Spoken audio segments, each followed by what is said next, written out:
சுவிட்ச் பாக்ஸ் வாங்க போனீங்கன்னா கொஞ்சம் சேஃப்டியாக வாங்குங்க. ஏன்னா சுவிட்ச் பாக்ஸில் நிறையா ஏமாற்று வேலை நடக்குது. இந்த பாக்ஸ் புதுசாக வாங்கியிருக்காங்க, பார்த்தீங்கன்னா தெரியும். கவர் கூட நான் ஓப்பன் பண்ணாமல் இருக்குது. ஆனால் இந்த இடத்துல ஃபயர் ஆகிருக்கு பாருங்கள். இந்த வயரை மாற்றுறதுக்காண்டி தான் கஸ்டமர் கொண்டு வந்திருக்காங்க. குவாலிட்டி இல்லாத சுவிட்ச் போர்டு எப்போயுமே வாங்காதீங்க. ரேட்டு கம்மியாக கிடைக்கிதுன்னு வாங்கினீங்கன்னா நாளைக்கு வீட்டுக்குள்ளே ஃபயர் ஆகிறதுக்கான வாய்ப்பு கூட நிறையா இருக்கும். இந்த மாதிரி சுவிட்ச் போர்டெலாம் வந்து ஹெவி யூஸ்லாம் யூஸ் பண்ண முடியாது. நீங்கள் நார்மலாக சார்ஜர் யூஸ் பண்ணிக்கலாம். அதாவது மொபைல் சார்ஜர் இந்த மாதிரி தான் யூஸ் பண்ணிக்க முடியும். லைட் யூஸ்க்கு ஒர்க் ஆகிறது தான். ஏன்னா வயர் வந்து அவ்வளோ குவாலிட்டியாக கொடுக்க மாட்டாங்க. ஸோ வாங்கும்போது யோசித்து வாங்குங்க. வாங்கிட்டு வீட்டுக்குள்ளே இருக்க பொருள் ஃபால்ட் ஆகிற அளவுக்கு பண்ணிடாதீங்க. ஏன்னா நிறையா பொருள் ஃபால்ட் ஆகிறது காரணம் இது ஒரு இதுதான். பார்க்க கலர் கலராக டிசைனாக இருக்கும். ரேட் ரொம்ப கம்மியாக கொடுப்பாங்க. வாங்கினதுக்கப்புறம் நம்மளுக்கு செலவு வைக்கும்.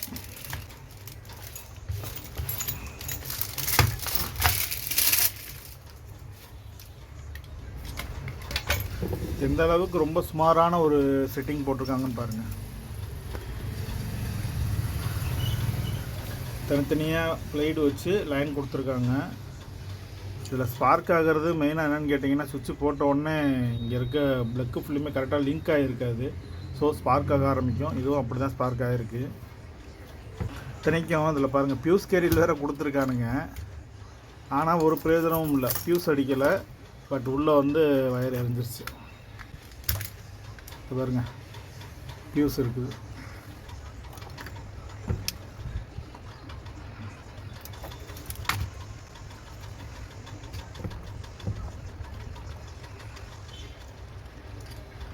எல்லாமே பித்தாளை தகடை மட்டும் வச்சு, அது பித்தாளைனா கூட தெரியல, சில்வர் தகடு மாதிரி தான் இருக்குது. அதில் சப்ளை ஸ்டார்ட் பண்ணியிருக்காங்க. இதில் ப்ளக்கிங் மாட்டிங்கன்னா கரெக்டாக உட்காராது, ஸ்பார்க் ஆகிக்கிட்டே தான் இருக்கும். இருந்தாலும் ஒரு வயரும் பார்த்தீங்களா எவ்வளோ மெல்லிசான வயராக இருக்குதுன்னு. வயர்லாம் ரொம்ப மெல்லிசான வயர். இதெல்லாம் பவர் சப்ளை ட்ரான்ஸ்ஃபர் பண்ணும்போது டக்குன்னு எரிய ஆரம்பிச்சிடும். அப்படி எரிஞ்சது தான் இந்த வயர்.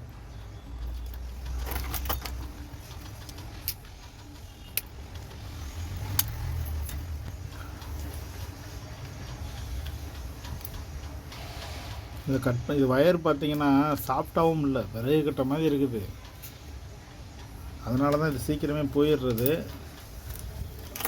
இப்போ நம்ம கம்பெனி வயர் இருந்துச்சு அப்படின்னா அதை போட்டு பார்க்க போகிறோம். ஃப்ரிட்ஜு, வாஷிங் மிஷின் இந்த மாதிரியான எலக்ட்ரானிக் டிவைசஸ்க்கு தான் இந்த வயர் வரும். இதை நம்ம இப்போ இதில் ஃபிட் பண்ணி கொடுக்க போகிறோம். இதோட குவாலிட்டி கொஞ்சம் நல்லாயிருக்கும். இதில் 3 வயர் இருக்குது பாருங்கள்.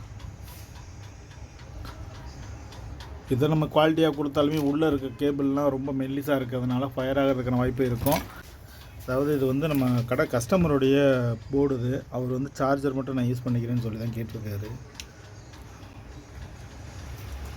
புதுசாக வாங்கி வேஸ்ட்டாக போட முடியலையே அப்படின்றதுக்காக ரெடி பண்ண சொல்லியிருக்காரு.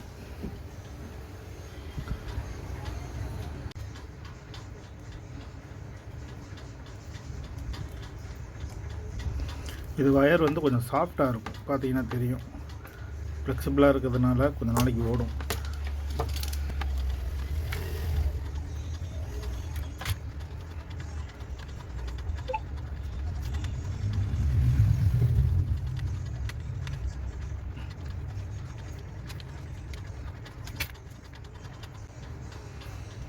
பிளாக்கு, க்ரீனு, ரெட்டு 3 இடத்துல 3 வயர் வைக்கணும். ஸோ அதுக்கேற்ற மாதிரி நம்ம வயரை லென்த் பண்ணி விட்டுக்கணும்.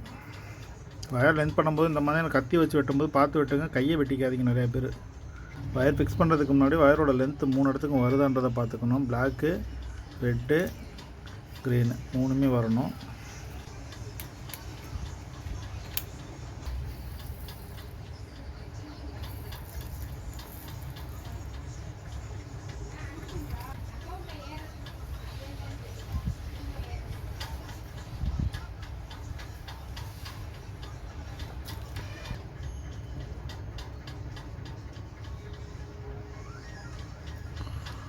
ஓகே, 3 வயரும் பற்ற வச்சாச்சு. இனி ஃபிட்டிங் தான்.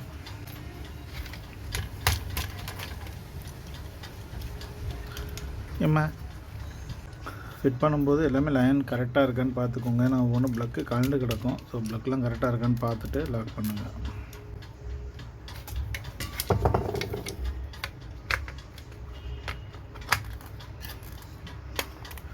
ஸ்க்ரூ போட்டுட்டு செக் பண்ணி பார்த்துருவோம்.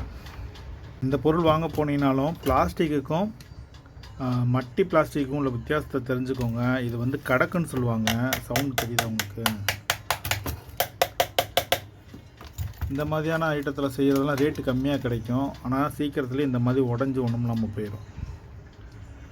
பிளாஸ்டிக் பாக்ஸாக வாங்கினீங்க அப்படின்னா கொஞ்சம் நாளைக்கு ஓடும். கொஞ்ச நாள் இல்லை, ரொம்ப நாளைக்கு ஓடும்.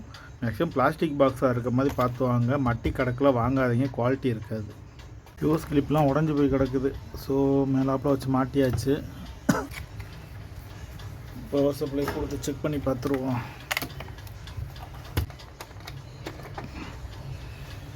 லைட் எரிய ஆரம்பிச்சிருச்சு.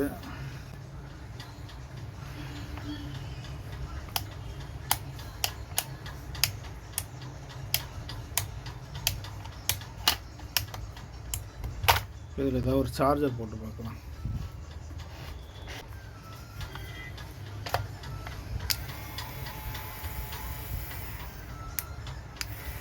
ஓடுது.